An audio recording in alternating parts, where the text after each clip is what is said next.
was talking to a bloke in Boomai about his two-pronged garden fork.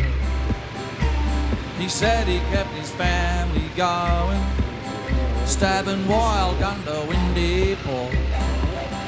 Gonna get myself a rifle and a load of good mongrel dogs and head for the Maranoa and get myself a big black hog, 'cause there's too many pigs around